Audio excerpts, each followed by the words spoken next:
is Saturday morning. Hopefully this lighting is not too terrible right this second. But I am going book shopping again today, but I'm going to Dollar Tree. So I'm not going to go just to one. I'm going to like maybe 3, just in case the selection is better at one or the other. I usually get all my books from Dollar Tree or Family Dollar or whatever stores like it. But remember last time I went book shopping for real before this most recent time was Valentine's Day, and that was at Target and Barnes & Noble. And before that, I don't even remember last time I went book shopping. So it has been a while since I've been to Dollar Tree to get books, but I am going today. I am very stingy with my 5-star ratings for books. So the very few that I have given 5 stars, 2 of them are from Dollar Tree. Not gonna say I have a budget, not really, since they're all $1.25, but we will see. And then of course I'm gonna do a book haul when I get home. So let's go.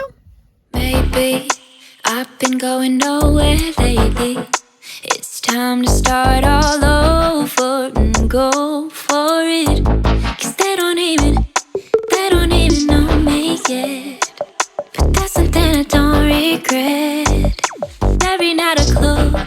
So that one did not have a good selection, like at all. All they had was like at the very bottom of the shelf, it was like less than 7 books to choose from, and they had a couple copies of the same book. But I did end up with 2 though, so not bad. It ended up being $2.71.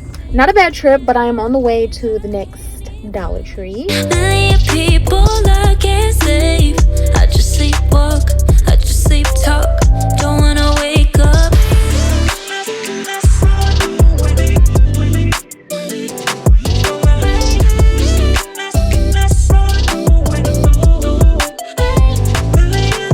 Tell me that you can see what I see, feeling. I just hit my head getting in this doggone car.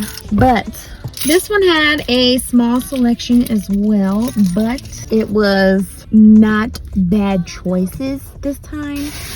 So I got 3 from this location, and all 3 were $4.08. So I'm going to one more, and then we are going to be done, and we're going to do the haul. I'm running through million things I can't undo. I just sleepwalk, I just sleep talk. That's all I got. What can I say with a million things I can't even... That location probably had the worst selection, like, of all of them, but I did get one that sounded really good. I think that's a total of 6 books, right? 2, 3, 4, 5, 6. Yeah, so not bad. I think that's actually pretty freaking good. So let's go see what I got.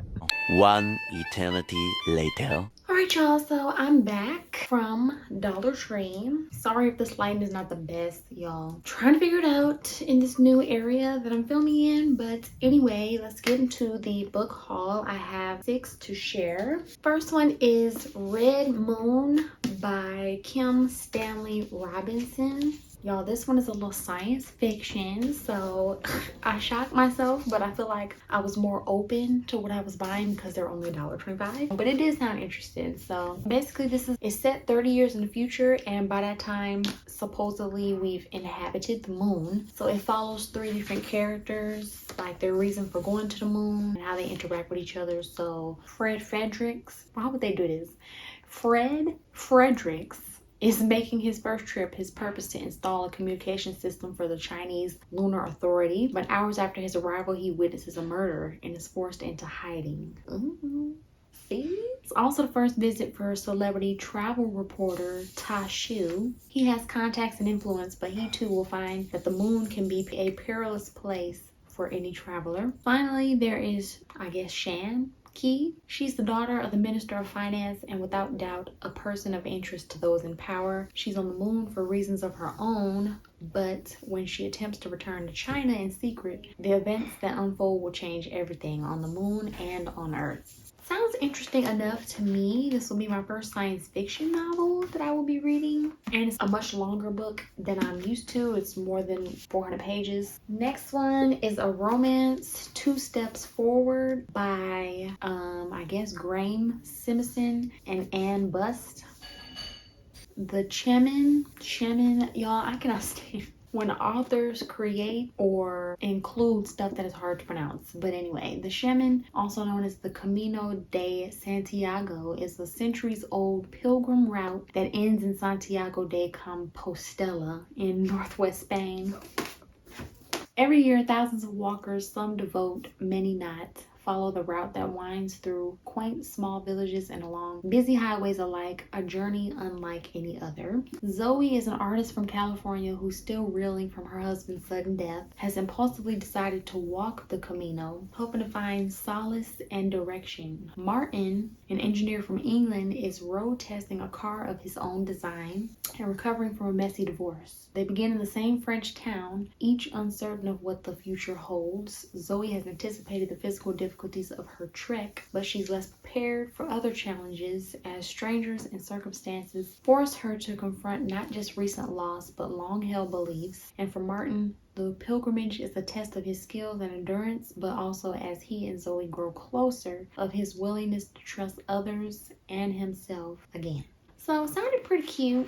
The next three I got at the second location. First one is Every Bone a Prayer. Misty's holler looks like any one of 1,000 hollers that fork through the Appalachian Mountains. But Misty knows her home is different. She may be only 10, but she hears things. Even the crawdads in the creek have something to say if you listen. All that Misty's sister, Penny, wants to talk about are the strange objects that start appearing outside their trailer. The grown-ups mutter about sins and punishment, but that doesn't scare Misty. Not like the hurtful thing that has been happening to her, the hurtful thing that is becoming part of her. Ever since her neighbor William cornered her in the barn, she must figure out how to get back to the Misty she was before. The Misty who wasn't afraid to listen. Okay.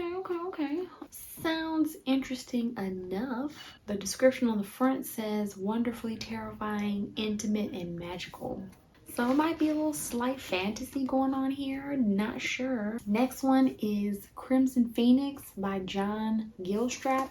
This is another science fiction. Oh, it actually says it's first in a new series. To look up the rest of them. But I remember reading the back of this at Dollar Tree. The United States is on the brink of nuclear disaster, basically. Like it's about to happen real soon. The story is about a congresswoman in West Virginia. Her name is Victoria. An army officer shows up at her job and says, you know, the code word Crimson Pheonix, meaning nuclear war is here and we need to do something about it, and this is not a drill, this is not fake or whatever. And they know because of the code word Crimson Pheonix. So immediately send all the Congress people to this secure bunker that will save them from the nuclear war or whatever. But the key is she can't bring her family. Victoria we're talking about. So she cannot bring her family, but she has 2 teenage sons at home. So because she refuses to abandon her teenage sons, they deny her entry to the bunker. Somehow they survive the nuclear attack, but the nation is in chaos. Of course, the grid is gone, food is scarce, civility gives way to desperate survival. Against this total collapse, Victoria creates a new home in a small Appalachian mountain town. The community she builds around her shines like a beacon in a dark wasteland. Now she must defend it with her life to give hope to the new America. Sounds really good to me. Then y'all, the third one I got, it's my first fantasy book, okay? Kingdom of Ash and Briars. Only thing is, there is no summary on this book. Like, you check the front flap, nothing. Back flap, nothing. The back is just reviews. What I ended up doing was reading the prologue, a couple sentences. So I read that and it sounded pretty interesting to me. In the back, all it says is an orphan girl, a powerful stone, and an extraordinary choice. I will try it, y'all, but sorry, she don't have a summary on here. Hopefully I like it. And the last book is from the last location I went to. It is called An Orchestra of Minorities by Chigozie Obioma. This one is a steep one too. It is more than 400 pages again. On the outskirts of Umuahia, Nigeria, a young poultry farmer named Chinonso sees a woman about to jump from a highway bridge.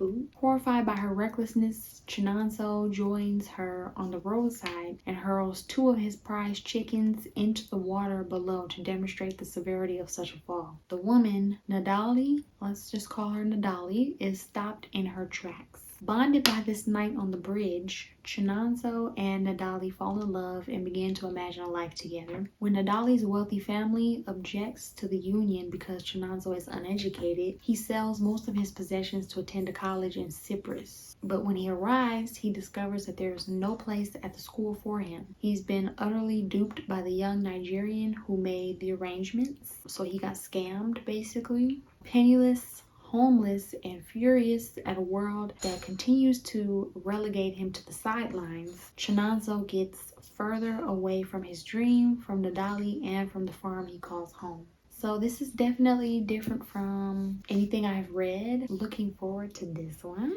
Alright y'all, that was it for my Dollar Tree book haul. Highly recommend checking your local dollar store or at least Family Dollar or something like that and look for books. Y'all, I did really have to search for these. Like, it was not just go to the book session, pick one like you at Barnes. No, it's not like that. You really have to search, but obviously I got some gems. I will probably be discussing these in future videos, so stay tuned. Thank you so much for watching, and I will see y'all in the next video. I don't know what to